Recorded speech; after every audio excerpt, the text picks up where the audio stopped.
What's up, everybody? This is Ricardo Rodriguez. And Matthew Messick. And this is the Profits Over Wages podcast.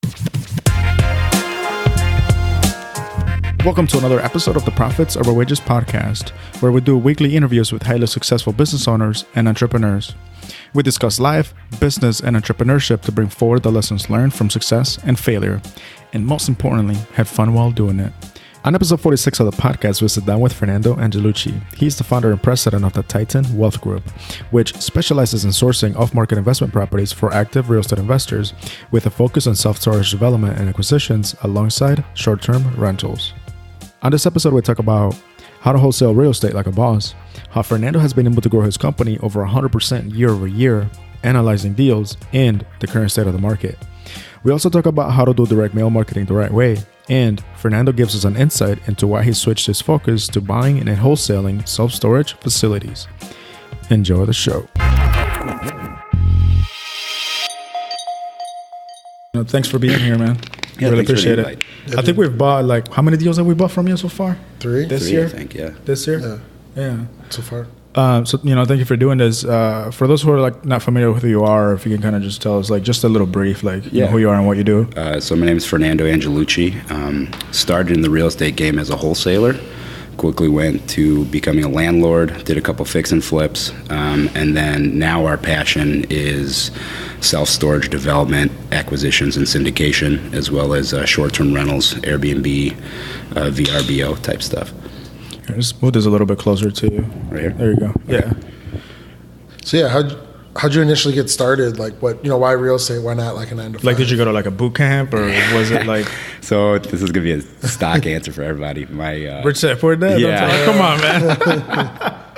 That's dude. I think at least all of them. 8 out of 10 people say that, which is hilarious. But that just gives you an idea of how powerful that book is, right? What was it about it that made you want to do real estate? I'll kind of give you my the way back story. Let's go way back. So both my parents are immigrants from Brazil, and they came over to the United States with kind of the old school American dream.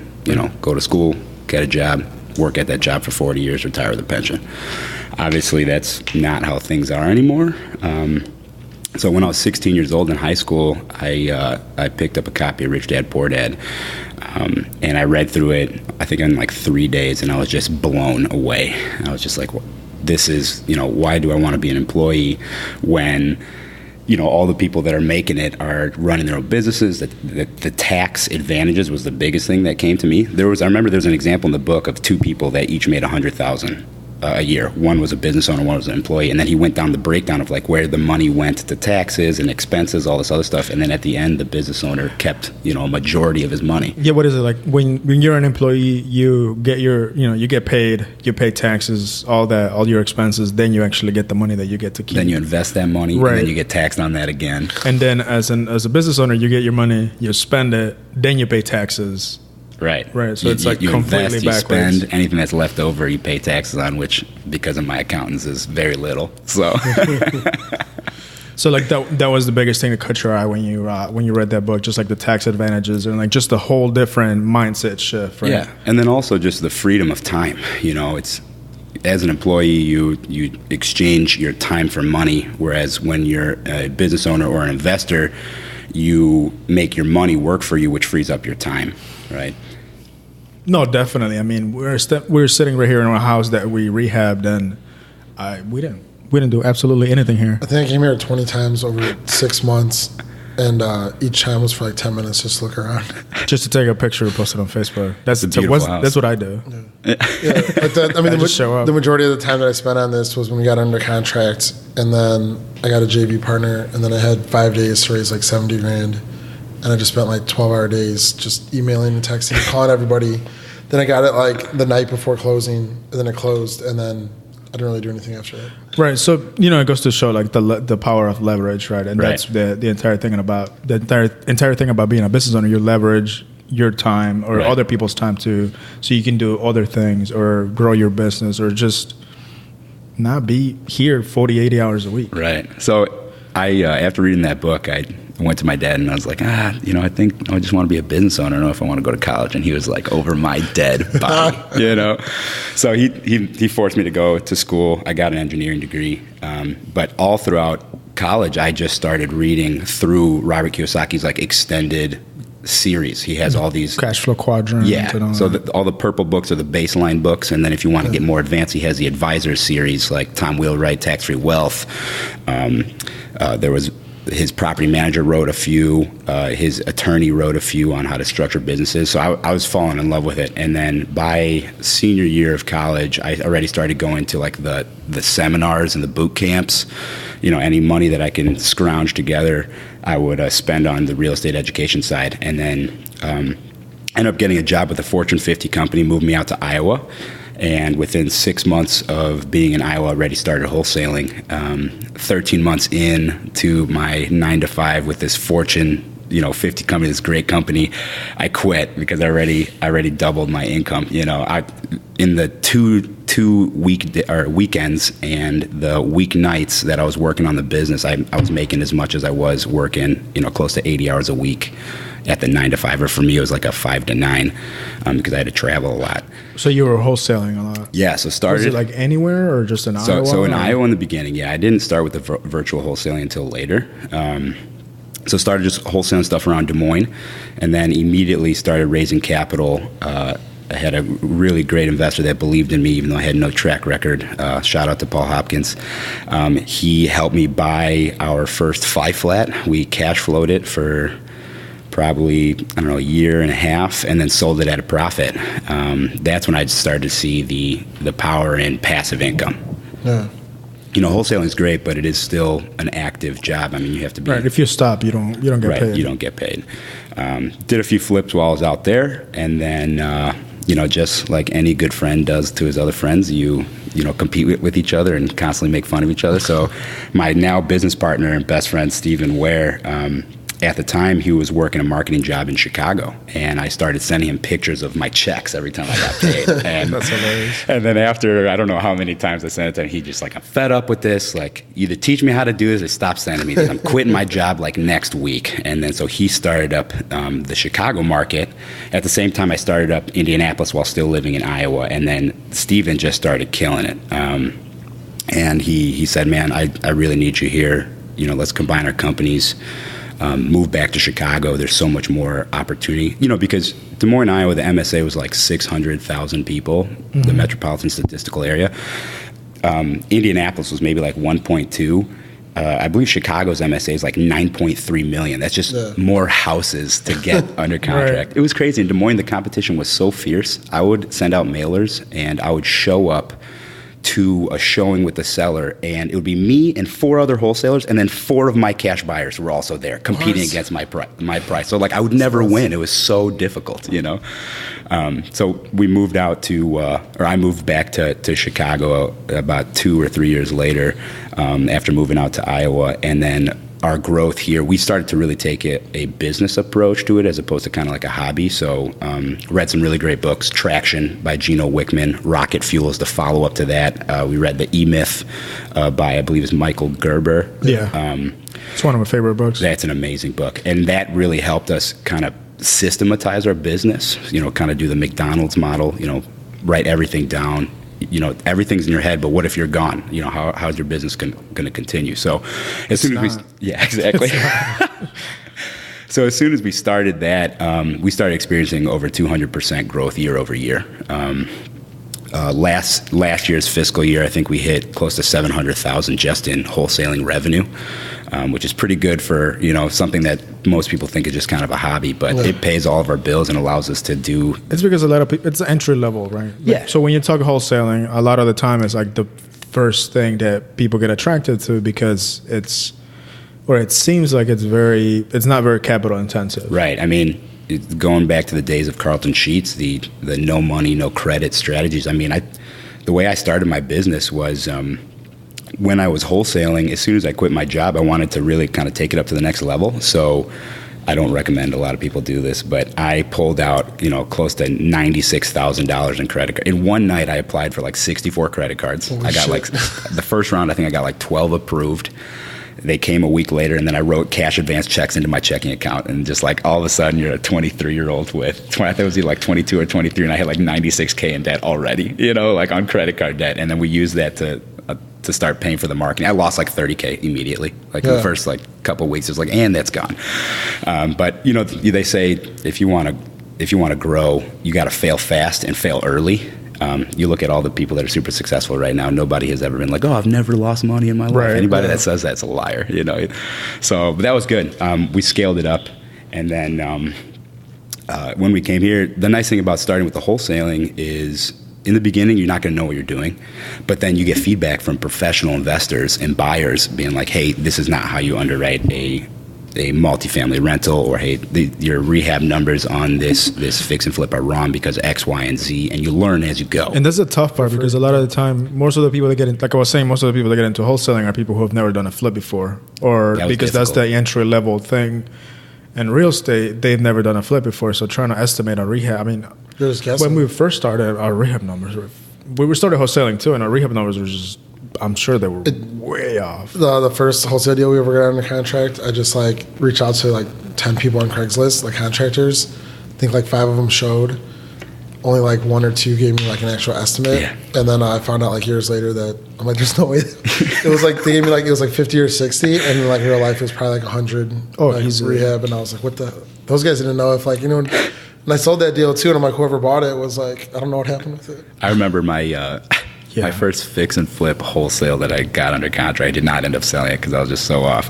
It was by the university north of Des Moines, and I projected the rehab cost at like $50K, and this house was like 2,000 square feet, 100 years old, full gut. Jeez. And I had investors come in and it's like, this is a $250,000 rehab, Fernando. Like, what are you talking about? It's like, no, but look at the sheet that I printed offline. It says $50K. And they're like, nope, you have to pay me $150K if you want me to take this deal. But it's good because you learn fast, you learn from people, and then it's like, free education. And then you just get better and better, Yeah. How did you get good at estimating your rehab numbers? Because we bought some deals from you, and some of the numbers are, we still run our numbers, obviously, but they're pretty accurate. Yeah, so it was a lot of trial and error and learning from other investors. And then also, so it's hard when you're a new wholesaler because contractors can sniff out right away that you have no money and that they're going to go do estimates for free. They know this, right? But I had a few contractors and a few cash buyers as well. So on the contractor side, I had a couple guys that said, "Hey, I know what you're doing. I know what wholesaling is. I don't really want to waste my time, but I'm willing to, spend some time with you if you can refer me the business to your cash buyer. If your cash buyer buys, I will do the work. I'll honor my bid. I'll do a fixed cost estimate bid." So that was really good. And then I had one of my cash buyers who actually now is one of my equity partners in the self-storage game. I had a deal with him, I think on the southeast side of Des Moines, and he said, "Hey, instead of taking an assignment fee on this one, why don't you convert that into a small piece of equity into this flip, and you can watch how we do this throughout all the stages, so you can learn the actual flip process." So you're pretty generous of him. He's an extremely generous guy. His name's Guy Varble, BJB company. He's a great guy. He's one of the guys that he really helped me understand the rehab process, because that was the first rehab I went through, like from start to finish, being involved in the entire process. And it was a great rehab because like a bunch of stuff went wrong. So which is typical. Like nothing ever goes according to plan, And nothing ever goes according to the actual. Well, there's a lot that doesn't go according to the actual architectural drawings that you get. Yeah, exactly. So we had problems with contractors and timing and utilities, and then the buyers were super finicky, and their inspector was a jerk. So it was great. I learned it's best that your first deal is like the worst one, because we still made a ton of money on it. It's just not as much as we thought we were going to make, but it was such a learning process. I'm still so grateful to him for that. A lot of shit happens in all the deals. You kind of just get better at dealing with it. Yeah, you got to get thick skin in this. I've already gone through that, so it's whatever. You got to do this, but the first time you go through, you're like, you're freaking out. Well, it's funny. So this last deal that we bought, or that we sold to you guys in Oak Park, that's with. We just closed on that. Yeah, closed on it Thursday? Friday? Yesterday. Was it yesterday? Yesterday. 2 days ago. Yeah, Thursday. Yeah, Thursday. I was at close. That's with I don't go to close. I was there for 3 hours. I know what day it was. Such a waste of time. So you met Mike Sheshka. Yeah. So Mike is a great guy. He is a little bit younger than us. He started in the wholesaling game, went full time last year, and he, I'm somebody that I believe in the theory of having an abundance mentality, where if you give without asking for anything in return, it comes back tenfold for you, right? Yeah. So Mike reached out and he said, hey, I got a couple deals, maybe you can help me find buyers. Also, can you coach me along through this wholesaling? I want to get to your level. I said, sure, man. So we sat down, I helped him with his business. We started kind of honing on his marketing techniques, negotiations, how to find deals, how to find buyers. But one of the funny things about Mike is because he is a newer investor in the real estate world, he thinks like everything is like a nightmare. Yeah. So, I told Mike, I was like, Mike, relax. Sure. out of the last maybe 40 deals I closed, not one of them have closed on time. It's just that's just par for the course. It is what it is. Yeah. The 5 that we bought, I just made them push closing like 2 weeks. Yeah. Like every time, it's like, I want any more time. Seriously, man, I can't even think of the last deal that I've closed on the date that the purchase agreement said we were going to close on. It never happens. Then it's just the game. No need to get stressed about it. The sellers are already emotionally invested. And a lot of the time is out of your control. So like when you ask the buyer, a lot of the time it's just you just have to push it. Right. So as a wholesaler, you got to realize that it's in the buyer's hands, and then even more meta than that is you have to realize that it's not in the buyer's hands. It's in the buyer's capital's hands. Is the buyer's debt going to come through? Is the buyer's equity going to come through? Are they going to be finicky? They have their own personalities. So it's funny in this game. You really do have to have thick skin, and then you just have to be able to take a deep breath and realize, like, hey, no one's going to die. No one's going to go to prison. This is all right. It doesn't matter, That's a good deal, man. I'm really looking forward to getting into that one. When we walked the last time, it's a massive house. Yeah. It's kind of huge. You guys are going to pop top it, right? Yeah. Oh, yeah. Sure. That's going to be great. The appraisal came in like 75,000 over our ARV. I'm very conservative on my CMAs. Yeah. So, but I'm usually like right around where the appraiser is at. So, and I was actually surprised that it came over. I mean, there's no way it's going to sell for that because there's new construction selling for just a little bit above what we're selling. Right. So there's no way that it's going to sell. And I think it's important to be extremely conservative because like you look at appraisers, and appraisers are always they're operating off of the last 6 months worth of data, right? And us as investors, we have to forecast, especially as a fix and flip investor, you have to forecast 6, 12, 18 months into the future. I'm sure you guys have been looking at the economic reports. I mean, look at the last 5 months, month over month, prices are dropping, days on market are increasing. This is because we're also going into the winter. Yeah, I mean, that too. But even if you look at this time over last year as well, you can see a little bit of like we're on the precipice of just the regular market cycle. No need to panic. It's not like we're going to have a massive correction, but it's just a regular market cycle. Every 7 to 12 years, we go up and down, right? And so I think it's important to be extremely conservative on your CMAs because you have to forecast where this ARV is going to be in 12, 18 months, right? Depending on the size of the flip. And people get mad at me sometimes. They're like, why is your number so low? I'm like this. Because you're protecting your investors' capital. That's just what I think. That's just what I think is going to sell for. Like, and be like, if you think it's more, you go buy it and take the risk. Like, there's this investor that came to us because he's in trouble, and we're trying to buy the deal from him. Yeah. And then our other partners show him all the numbers, like my numbers, and there's like, no fucking way. Well, he thinks the ARV is like way higher, and I'm like, dude, there's a new construction house just sold down the street for like. Just, like not even close to what you're trying to get for. I'm like, there's no way. I mean, there's always suckers out there that they're going to pay for something, you know, but still. We just got this other one in contract. It's like a new build in Park Ridge. And love Park Ridge. The seller wanted like $350, and I ran our numbers, and I'm like, yeah, we can't pay more than $300. She's like, well, how do you come to that? I mean, I was going through a wholesaler, but they want to know how it came to the analysis. So I just sent them like literally what my numbers were. Spreadsheets, yeah. And I had the ARV at like $1 million. And she sent it like back, and she's like, "Oh no, look, it works."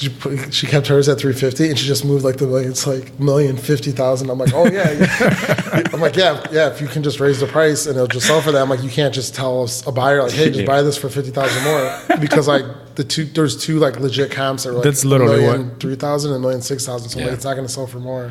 That's what new wholesalers do. They just move the price up a little bit just to compensate for that. Well, and it's not even new wholesalers. I mean, so 30 or I'd say maybe like 25% of our wholesale deals now are from some of our cash buyers. Either they're in trouble and they need to just get rid of the property fast, or they get too many properties under contract thinking that, they put out 5 offers thinking only one's going to accept it, and all 5 get accepted, and they're like, I don't know what to do with this. So then they give me a call. I can go get the money. Yeah. Well, I mean, some of them can't raise the money fast enough, So they call me and they ask me, if I can wholesale for them, and it's tough to be straight up and honest with your investor and say, hey man, I understand you're in this and you got some issues, but like if you want me to move this to some of my other buyers, like you got to leave meat on the bone, and where you're trying, I understand that this is how much money you have in, but you're going to have to take a little bit of a haircut. Do you want to lose all of it and sit on this? And then the biggest thing is a lot of these people that get caught in these situations, they all of a sudden they look at what their sunken cost is, but then they don't look at the cost of holding that and not being able to just cut your losses. Yeah. Right? Oh, you hold it for another 6 months and you're paying, hard money debt at 12-14%. Like met people that their deals are just like they've been sitting for 6 months, 12 months, like 2 years. I'm like, what? Not even that. There's this. Just sell it and take the loss and get rid There's of it. There's this few bungalows that we saw in Portage Park once. The guy had bought them in 2013, and it was like last year that we were looking at them. And he doesn't want to take a little bit of a haircut. He's just still holding them. I'm like, dude, you've been holding these since like you've had them for 5 years. What's the interest cost? There's interest, there's taxes. I think he probably bought them cash, but he's still paying taxes, which is taxes, still. But anyway, cost of money, Let's go back to your story. Like when was it that you moved back to Chicago? What year was that? Yeah, I think it was I want to say 3 years ago now, 2015. And then you started working with your partner now? Yeah, Steven. So was it mostly in Chicago, or were you guys doing some? Yeah, we started Cook County and specifically started the South Side because you gotta go as hard as possible, right, before you go into easier places. So Steven, man, he just he blew it up. So on average now we'd send out roughly 2,500 letters a week. That's a pretty good amount of volume for our capacity and the amount of employees. Do you guys outsource it? No, we do. I mean, yeah. So I can kind of bring you through the entire evolution of this. Let's talk about it. So first, when I was in Iowa, the way I started is I did everything myself. I went to the courthouse once a week, spent 4 or 5 hours there looking through the old school like DOS terminal that they had, finding probate deals, and then clicking on the probate deals, reading through like scanned documents to see if there was real property attached to the probate case. And if there was, I'd write down the executor's name, contact information, and then send them a letter. I'd go home, I'd print out a physical letter, I would fold it, stuff it, stamp it, lick it. That sounds horrible. It was horrible, man. Then I started trying to increase the volume, and very quickly I found that I couldn't spend enough time sending out letters and still do the other parts of the business. Right. So I said I had to start wholesale, or I had to start outsourcing. So the next phase was going to Craigslist, finding people, what we called the LLs, letter writers, letter lackeys. They would come out, pick up a 500 batch of printed letters, and then we give them 500 stamps, 500 envelopes, and they'd write themselves. And then for me to know like if they were being efficient or not, I started doing it just like straight up to see, like to time myself. So I found that I can do 100 letters from start to finish in an hour and 47 minutes. So I was like, So I was like, okay, I'll give you guys the benefit of doubt. I'll let you guys do it in 2 hours. That should be enough, We did a campaign like that. It was 2 hours. Yeah, so 2 hours. Bathroom smoke break. Yeah, exactly. So then I was able to start getting close to 500 a week going. How much did it charge per letter? So what we did, we got our... Or you paid them per hour? Yeah, we paid them, I believe it was 20 cents a letter. So at that time, my total cost of a per letter cost, including leads and stamps, I believe was close to like 86 cents was our total. Not bad. Yeah, it was pretty good. And then quickly we realized that first you have quality assurance issues. I would get batches of letters back from people where they like would put like empty envelopes in between and hope I didn't notice. Like I wouldn't go through and check all of the envelopes before I sent them. So to try to get paid for without doing the work, I would have guys that just would stop answering my phone calls and they just walked away with $250 worth of stamps, because 500 stamps at the time, right? Yeah. So then very quickly when we came to when I came to Chicago, Steven started his first campaign, and he's like, I want to start with a blast. Like I told him all my numbers, I backtracked them. I send out this many letters, I get this many calls. Actually, let's get real numbers. So for every 1,000 letters I send out, I get close to 50 calls. Of those 50 calls, we'll go on 10 to 12 appointments, and of the 10 to 12 appointments, we'll put 3 to 5 under contract, and we will sell 2 to 3. Usually. So those are just my numbers. So if you want to backtrack to see, like, I want to do this many deals. So of the 2 to 3, each deal at the time, our average wholesale fee was $6,900. Now our average wholesale fee is $22,000. But I can tell you guys how we got to that point. So I told Steven these numbers. So he backtracked them and he multiplied. And he's like, well, I want to make $300,000 this year, so I'm going to send out 40,000 letters. And he sent all 40,000 letters in 1 week. No way. Oh my God. You should have. This guy just sounds like a savage. He is a savage. I love him to death, but he is a savage. So it got to the point where he would pick up a seller call. By the time he was done with that seller call, he had 6 missed seller calls. Like so many things was slipping through the cracks. So we backtracked and we're like, okay, what can we actually manage? Call center? Yeah. So we started first with a call center. I believe we used Pat Live. Same. Yes, we've used that before. So Pat Live was good for what they offered at the time and what we needed. However, Pat Live is very good with scripts. As soon as the seller goes off script, which they always do, we found that we were losing credibility because the Pat Live person that answered the phone, as soon as they got to a question that was off script, they would either fumble over the words or they'd say, actually, like, I'll just have Fernando call you. And, one of the things I tell all my employees now is when a seller calls, that is when they are the most motivated. Not before, not after. The second that they get the gumption to give you a call and get rid of their property for whatever reason, if you miss that call, they may go call the other 6 wholesalers that they have letters from in front of them, or maybe they'll go call a realtor, and now that property just became retail priced. Yeah, if they're not motivated, they're not going to pick up their phone and actually call somebody. Yeah, exactly. Half the mail that I get, I don't even look at it because I know it's bullshit mail. Yeah, exactly. So that's where we were. And so eventually we decided, hey, we're losing too many deals with Pat Live. So we got a new partner and acquisition manager, Brian Donnelly. He kills it for us. He's so good at what he does. So Brian, he's in it. He picks up the phones. He talks to them. He's a part of the business. If they ask him any off-the-cuff question, Brian can answer immediately. How'd you guys start? Where'd you guys come from? How did you find my information? These are questions that very quickly Pat Live cannot answer. Where Brian, not only is he the one answering the phone and taking the seller lead, but then because he's also the acquisition manager, when it's time to do the showing and walkthrough to get the photos and videos of the property and to do the repair cost estimate, Brian's the one they meet. He shows up in a suit, professional, well-groomed, looking like 100, he's the guy. So that helped a lot. So then we brought it in-house, but we were still having problems with trying to scale the amount of letters we can send out. So at that point, we just decided to increase our per lead cost. Now our per lead cost is, with everything involved, is about $1.11. And that's because we use a mail house out of Ohio. They're great. Tim over at Blink Marketing, if you guys want to look him up, or if you contact me after listening to this podcast, I can connect you with him. He's awesome. They do all of our mailers now. All I have to do is send him an Excel sheet with my leads, and he merges it to the Word document templates that I have for depending on what the campaign is. So it just takes so much time off of my hands that I can be using to do high value activities. Us as business owners, the highest value activities for us are, like you guys know, raising money, 1. Number 2, networking to find deals or find partners. And then 3, just getting our brand out there, right? So what you guys are amazing at doing. So as soon as we went with Blink Marketing, then there's no limit. I guess our bottleneck is just the amount of phone calls that come in that need to be answered. Brian is currently looking for acquisition managers to take over his role. He's going to be a project manager now, so that we can just scale up. So right now we're at about 2,500. The highest we ever did was about 5,000 a week. That was a little tough, because it was just a lot of calls coming in. But as soon as Brian gets his replacement, or maybe I'm hoping he gets 2, we'll be able to scale up even more. Where we're at right now at 2,500 letters a week, our gross revenue is anywhere between $500,000 and $750,000 a year. It fluctuates depending on, if we get lazy with the mailers or if something changes in the market that we need to compensate for. It's primarily mailers. Is that the only marketing you use? I only do mailers. We've tried everything.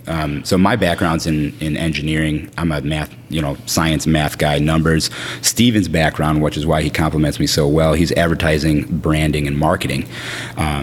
So we've tested everything. Social media, we've done call campaigns. But what we found is the dollars per hour, the best return we get is through direct mail. That's basically all we spend our money on.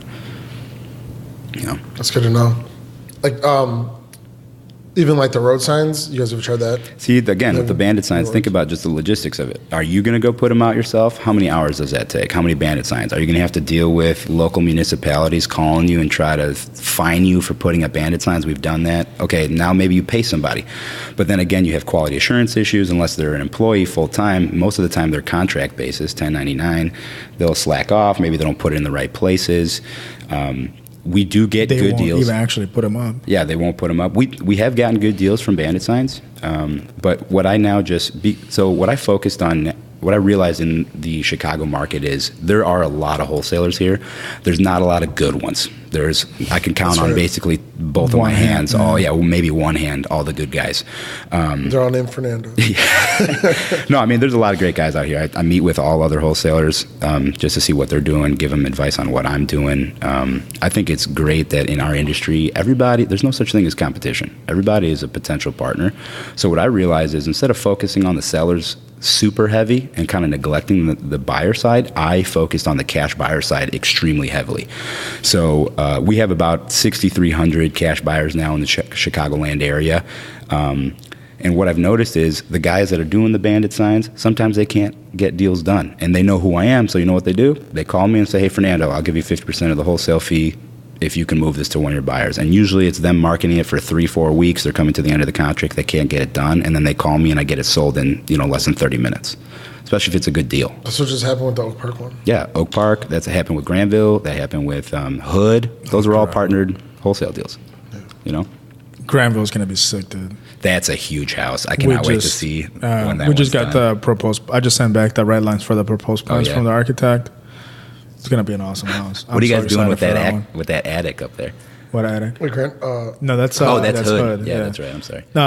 But for Hood, we turned that into the entire top floor is going to be the master suite. We dormered it up, and it's just that whole floor is the master suite with a walk-in closet, huge bathroom, and then the master. Yeah. And then, but Granville's going to be nice because it's a big house, man. There's already four bedrooms up there already. Yeah. We're doing an addition in the back for a master. What are you guys doing with the basement? There? Yeah. Just finishing it. Just going to finish it up? Yeah. Just put out. Still haven't been in the... Matt's never... I mean, he doesn't have to be, right? Right. I mean... As long as he raises the money, I don't give a shit. Hey, give me $600,000 for this house I never sold. Yeah, a majority of the wholesale deals we do, I never step foot in, honestly. Yeah. Maybe if I have to... do the buyer showing walkthrough for all the cash buyers, I'll maybe walk through. But usually I just stand outside, let them walk through in case guys show up late. Right, but that's why our business is working so well. Everybody knows what they're doing and what they have to do, right? Yeah. Like, all he does is raise money, even though he's been finding some deals lately. We find all the deals. That's mostly what he does, right? Find the money. I think that's super important. It just works well. To have kind of the roles defined on paper. Again, going back to those two books, Traction and The E-Myth, they talk about how important it is to make sure, because, the problem with having double work, and this is something that we had to grow through as well, is, why are me and Steven going to the showing? Or why are me, Steven, and Brian, all three of us going to the same showing? Like, that means that two of the three people or one of the two people are wasting their time because someone from our company is already there. We did that when we first started off, and then after like 6 months, we're like, it's redundant. You're just wasting time. It's like, you could be doing something else. What are you doing here? You don't need to come to Home Depot with me. You're sitting in the car and you're like, fucking around talking while you're driving, and it's like, it's a waste of time. It's not worth the time, right? So what are you working on now? Because I know you said you switched to doing the storage units. Why did you look into storage units, and when did you get into it? I'm super excited about this. So it's first started about 3 years ago. I went to the Indiana Real Estate Expo. I was walking through some of the rooms. I think I just got out of like a private equity fund breakout session, and I was walking. I was kind of picking my head into different doors, and all of a sudden I peeked my head into this one door where Scott Myers was talking. And I just heard him say the word triple-digit cash-on-cash returns. So like my ears. Scott Myers is he's my mentor. He's the one that taught me how to do self-storage. He's primarily in the Midwest. He started in Indianapolis. I believe he started first with multifamily and single-family. He was the president of the RIA down there for a couple years. And then he just started seeing the writing on the wall. Indiana is a lot easier than Illinois when it comes to tenant rights. As we all know, Illinois, specifically Cook County and Chicago, it's a nightmare. The tenant can steal from you for 13 months, not pay you rent, and then the eviction's another 13 months. And then if it's in the middle of the winter, it's a certain temperature, you can't kick them out. It's ridiculous. In Indiana, it's a lot easier, but it's still a problem. People not wanting to pay rent. It's wherever you go. And so Scott was making a presentation on how with self-storage, there's no tenants, there's no toilets, there's no trash. The thing that really attracted me to it is the ability to leverage it.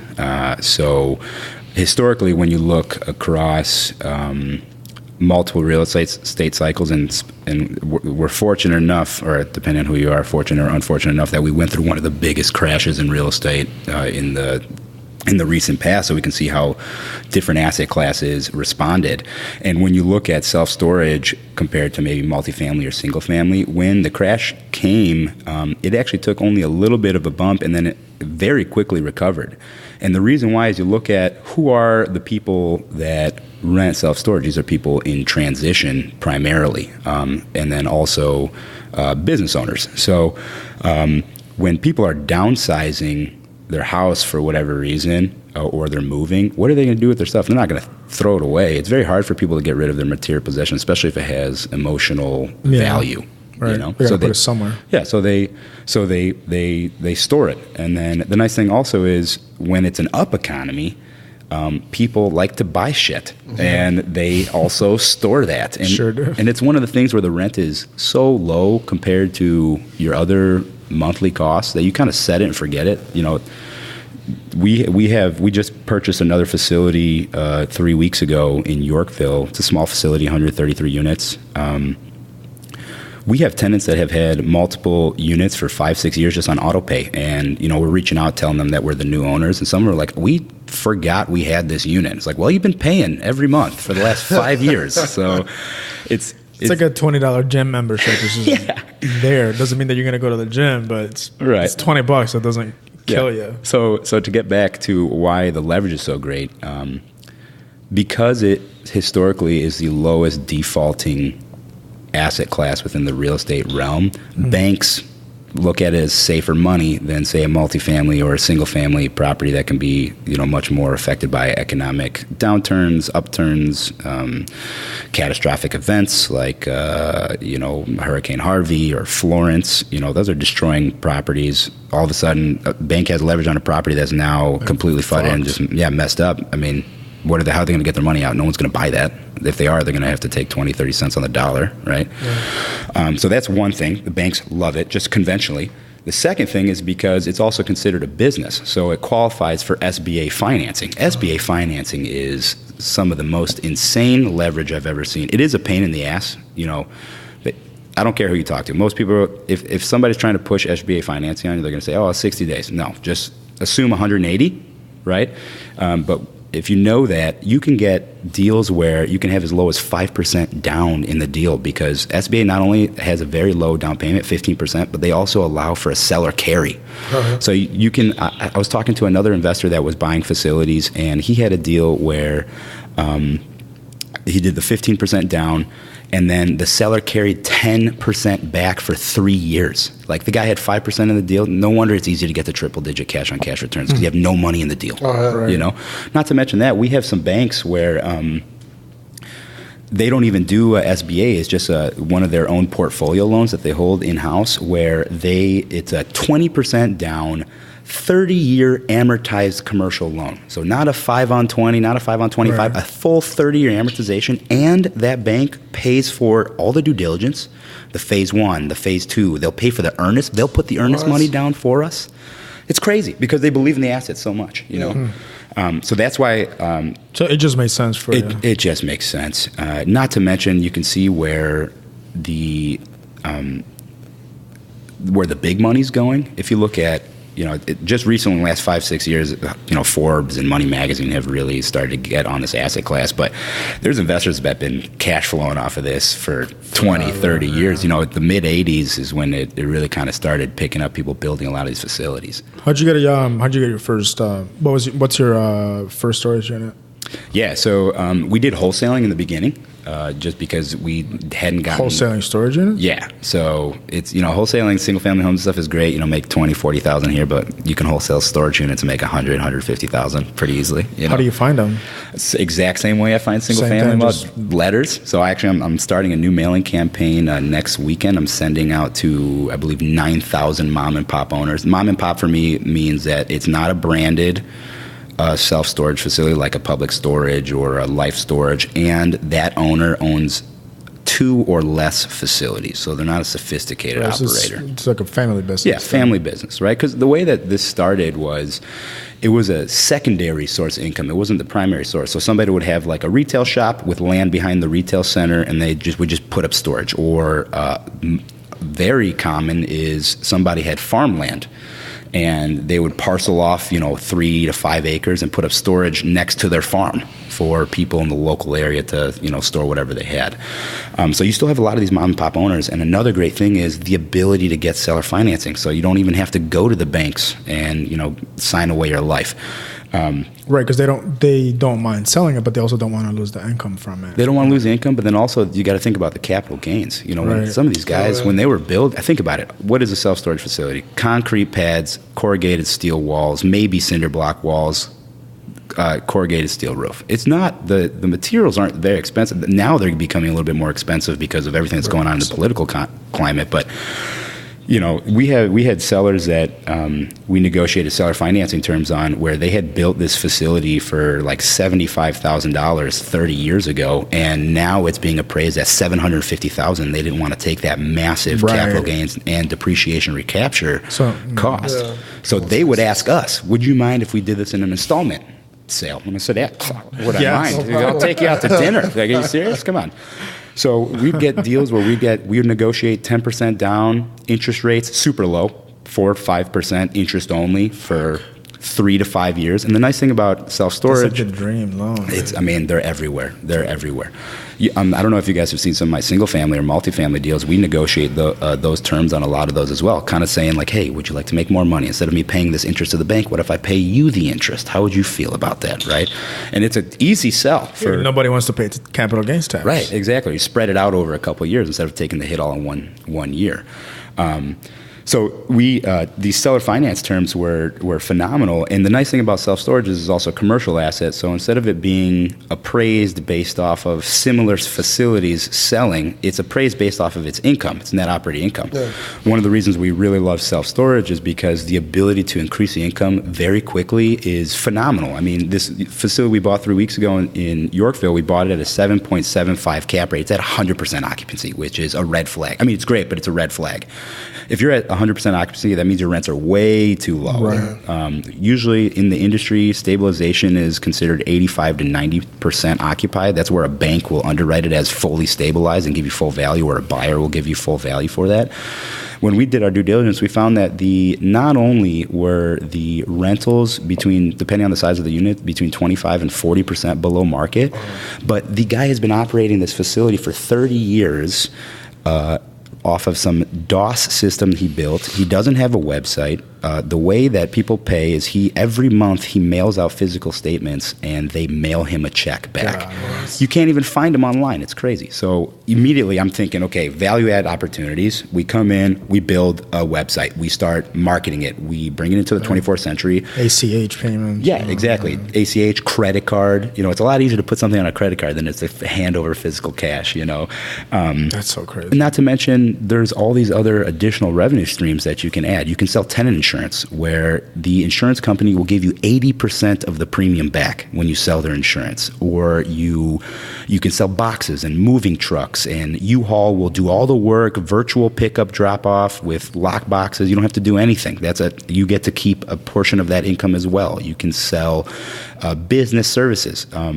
one of the things that we do is also ground up development, and we're putting up a 772 unit facility in Cherry Valley. That one's going to have a full like suite for like people that want to come in and just do some work. So like little office suites that they can do. It's going to have like a full business center with printing and scanning. That's like all co-working space, sort of. Yeah, exactly. Or virtual. That's all additional revenue that comes into your pocket. So with this one, we bought it at 7.75 cap rate. Within probably 24 months, we'll get it to an internal of a 13%. And that's with us putting, I think on that one, our loan is a 20% down loan. So the leverage is fantastic. And not to mention that as soon as we get that NOI up, we just cash out refi. And then not only us, but all of our partners, equity partners that gave us the money, they get all their money back. And now they have an infinite return asset. They have no money in the deal, and they're getting cash flow every month. We're long-term guys, other than the ground-up development. Those ones are flip deals where we'll sell them at CO. But these acquisitions of existing facilities, we're going to hold them for 15 years. So how would you like to have a paycheck for free for the next 15 years? Oh, yeah. Right. It's such an easy sell to my equity investors. They love it. What makes a storage facility deal good? Like what? Like the area, the numbers. Yeah. Like what? Yeah. Let's get into the nitty gritty. So right off the bat, just like any other real estate asset, location. Right. One of the advantages of self storage, it is a very the trade area is very small. So what do I mean by that? If you have an apartment building, say in Lakeview, and you're looking for tenants, those tenants may go rent in Lincoln Park or Wicker or Bucktown, or they may go down to Pilsen. So that's a huge swath of area. With self-storage, usually if it's in a populated area, and by populated I mean not in like farm ground area, all you really have to look at is at the 1 and 3 mile radius trade area, because that's really the only competition you have. Someone's not going to drive 45 minutes to go save $3 on a self-storage facility a month. They're just going to go to whatever's the closest and most convenient. So that's number one, is location. Look at the 1 and 3 mile trade area to see what is your competition. Are they fully rented up? Do they have a lot of vacancy? Do they have a lot of vacancy because it's new, or because just the area is oversaturated? Easy way to look at that is by looking at what is called the supply index number. So the supply index number is a ratio of rentable square feet per capita, so per person. Across the United States, the average is about 7 rentable square feet per capita. We will find facilities that are, showing index numbers of 3, maybe 3.5 and below, which means that we can double the amount of storage units online and still not meet the demand for the total rentable square feet that people are looking for in those trade areas. That's number one. Number two, also coming with location, is look for facilities that are on major thoroughfares. So this is still a very visible on-site business. So if you have, what our cutoff usually is, if the vehicle per day count on the street that has a curb cut into the facility is 16,000 cars or better, that's going to be a green light for us. If it's not, but say, for example, you have a large signage that's viewable from a highway that's 45,000 or 50,000 cars a day, that's also good, because you're getting, those people are seeing your sign every day they go to and from work. Right. And eventually, once they become either in transition, or their family grows, or they're downsizing their house, they're going to remember your sign. There's a self-storage facility on my way to work. I can just go there and drop off my stuff. So that's main. Now let's talk about size. And this is kind of depending on who you are. What I like to do is look for facilities that are on 3 to 5 acre plots. The reason why is we like to build and we like to acquire facilities that are 250 units or above. The reason why is one of our plans is to, as we grab more and more of these facilities and add to our portfolio, is actually to take this public and to do what Public Storage did and Life Storage did. I think Life Storage just sold their company for like $1.3 billion. So the investors, Gene and Chris, are sitting real pretty, you know. So that's one of the plans too. And so, for example, we have this Yorkville facility. It doesn't hit the 250 mark. It's 133 units, but it has acreage for us to build additional units. And because the supply index number is so low, we'll have the ability to do that. So I like to see facilities that are on 3 to 5 acre lots, even if they're not that large, but I have the room to build more, then that's really great. Other things I look for is if all the competitors are fully leased up or there's wait lists, that means there's more demand than what you need. This kind of goes into the supply index number part of the underwriting. The other things I also like to look at are how easy it is it to automate the business? You know, why do we do real estate? Because at least my why is I want to do what I want, when I want, with the people that I want to do it with, my friends, my family, the people I love, right? I don't want to have to be working like a dog until I die, you know? Like I'm on track and looking to probably retire by the time I'm 35, you know? So it's, when you can automate, it's crazy. You know, you can put these gate systems, they have keypad entry, they have kiosks that will sell you the locks, will sell you the units, sell you the insurance. You can do everything without a manager ever even being on site, right. You know? So those are some of the things. I can go, I know we're kind of running short on time here, but I can go into more. If people are interested out there and just want to contact me directly, I could talk more about how I underwrite there's a lot more things that go into it, but those are the high level stuff where I just kind of back of the napkin, is this deal going to work out, or should I spend more time doing more underwriting on it? That's good stuff, and I mean, it makes sense. Just the low maintenance, the fact that people need to put their crap somewhere. And yeah. I mean, only in America there's the storage unit. I know. Crazy business. And then, you know, I know there's a lot of landlords out there, so this touches close to their heart too. So the nice thing too about self-storage is instead of being run by tenant law, it's lien law, property law. So I can, even in Illinois, in Cook County, if somebody doesn't pay me, I can usually, within 25 to 28 days, I can auction off their shit, clean out the facility. And the easy way, it's not like I have to do a full turn. I just bring in a broom, sweep it out, and then it's ready for the next tenant. It's a lot easier. It's great. No tenants, no toilets, no trash. Your expense ratio is really low. So on our facilities that are up and running and stabilized, like close to, it's probably like 34% of the gross rents goes to expenses. Everything else is margin, profit. It's crazy. Did you want to go into the questions? Yeah. So we're going to ask you a few questions. Okay. Drum up some conversation. We're at 51, so about 10 minutes. What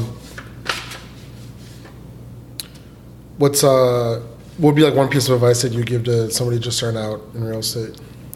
Ooh, that's a good one.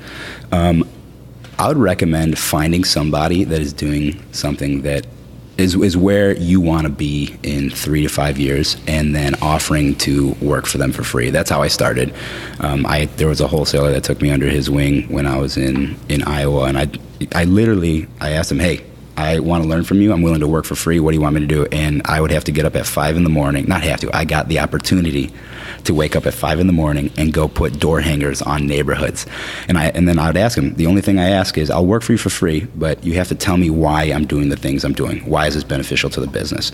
You know, there's no reason to have to fail yourself. Learn from other people's failures, especially people that are ahead of you. Now, the one thing I will caution is, if there's an investor that's 40 years ahead of you, the things that he won't even be able to teach you anything that's valuable that'll help you. Don't go to the guy that's running a private equity fund, you know, worth $150 million when you're trying to get your first wholesale deal, you know? No. Go to the guy that's been wholesaling for 2 to 3 years, 3 years, 4 years, you know? Successful. Yeah, successful investors. What do you wish that you knew before you started? The importance of vetting contractors. Oh my gosh. The amount of money I've lost. That's a whole nother hour. Yeah, I know. Yeah, I would say having the ability to doing background checks on everyone, contractors, partners. Figure out who you're dealing with. You don't know what their past is like. Figure it out, you know? Do you have a favorite failure? Is there one that set you up for future success? Yeah. I bought a 7-unit apartment building in the middle of nowhere in Indiana. And what a nightmare. So rural, I understand some people have the niche that they can make money off of the rural rentals, but it really comes down to population. If you're buying in a town of 5,000 people and you have 7 units you need to rent out, like how many people are going to be looking for your rental versus other people's rentals? And then when you go to buy, who's going to want to buy it? So that was my biggest failure. I probably sunk $186,000 into that property. I probably not even going to get 100 back. Still holding it. That's 3 years in the making. Can't even get rid of it. Yeah. How did that lead you up to a future success? My underwriting criteria. Yeah, it changed all my underwriting criteria. Now, for my rental properties, now we're selling our entire portfolio of rental properties to buy self-storage. But in the past, when we were still buying rental properties, number one, don't buy in low population areas. Don't buy in rural areas. Don't buy properties that are primarily 1 bedrooms or efficiency units. I know a lot of investors of my own. You have like a 6 unit right now with 4 1-bedrooms. I know. Yeah, somebody, one of our partners sent me an 8 unit once, and it was like 6 1-bedrooms, and I'm like, no. I'll explain why. I understand there's people that do. There's too much turnover money off this. Not only is there too much turnover, but think about the type of people that rent these. Savages. Right? Savages, exactly. Or just a dude that's gonna trash it. You know? In my property in Indiana, I got a call from one of my tenants because he got thrown in jail for the 4th time in a row. He was going to tell me that he couldn't pay rent. I had strippers in there. I had nothing wrong with strippers. But I'm just saying, like, they pay their cash or their rent in cash, which if you're managing from afar, makes it very easy for a property manager to embezzle, right? So no cash. I don't like doing anything in cash. Everything needs to be traceable because I need to be able. Again, I don't want to do this stuff myself. I'm gonna figure out a system. I'm gonna systematize it, and then I'm gonna delegate it to somebody I trust. What's unique about your business? So the wholesaling side is that we treat it like a business instead of a hobby. It's a corporation. We have meeting minutes. We do goal planning. We do a 90-day goal, 1 year, 3 year, 10-year goals. How we're going to get to those, and we hold everybody accountable. In the self-storage side, what separates us from everybody else is we got an all-star team. My partner that builds the facilities, he's built over 250 of these facilities over the last 30 years. He helped Public Storage and Life Storage go public. The manager that we have, our partner, he was a senior vice president for Life Storage. He really knows what he's doing. So those are really great.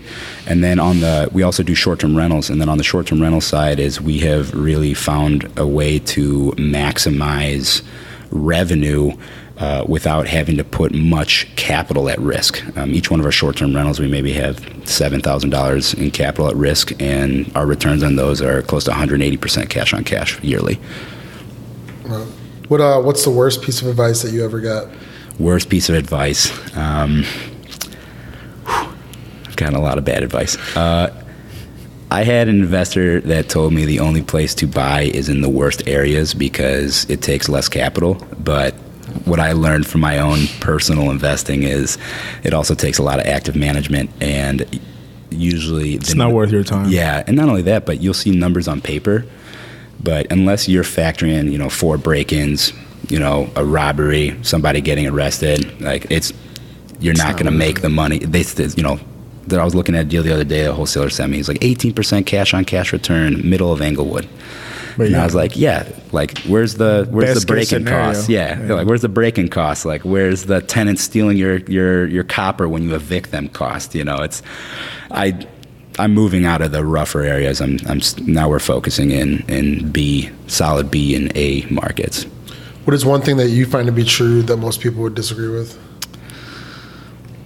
I'm gonna go back to the abundance mentality answer. I come across a lot of investors where they have a scarcity mentality. They want to pinch every penny out of the deal to maximize their profits on this one deal, but they do so at the expense of the longevity of their company. Maybe those guys that have scarcity mentality may make more money in the first 1-2 years, but as you guys know, this is a very small industry. Everyone knows each other. Yeah. And as soon as you burn somebody, guess what? They're going to tell 10 people, and those 10 people are going to tell 10 people, and that's in one chain. You're ready. 100 people are like, oh, I'm not going to do business with X because he burned me. This just happened to me, man, and I try not to talk bad about people, but like I just got burned terribly by somebody, and I will never do business with them again. I'm one of the largest wholesalers in the city of Chicago. Like a lot of people know me. A lot of people talk to me and ask me what's going on, right? And sometimes when I'm drinking some beer, it comes out and say, hey, just don't ever do deals with this person because they're going to burn you. Yeah. You know? Oh yeah. How many wholesale deals have you done in the past 12 months? Upwards of 50. I got to count. I got to ask Brian, my acquisition manager. I'm not really on the numbers. It's almost like once a week. Yeah. Yeah, once or twice a week. What living or dead person other than family members do you most admire? Ray Dalio. He is an amazing, enlightened person. He's extremely intelligent. Well, he claims he's not intelligent, but he's extremely intelligent. If anybody has not read his book, Principles, I recommend you go buy a copy right now, read it, and then buy all your partners a copy and make them read it. That book's split into two pieces. There's life principles and there's work principles, and it was the most profound book I've read in the last 2-3 years. And last one, why do you do what you do? What gets you through the tough times? So this business it's got a lot of ups and downs.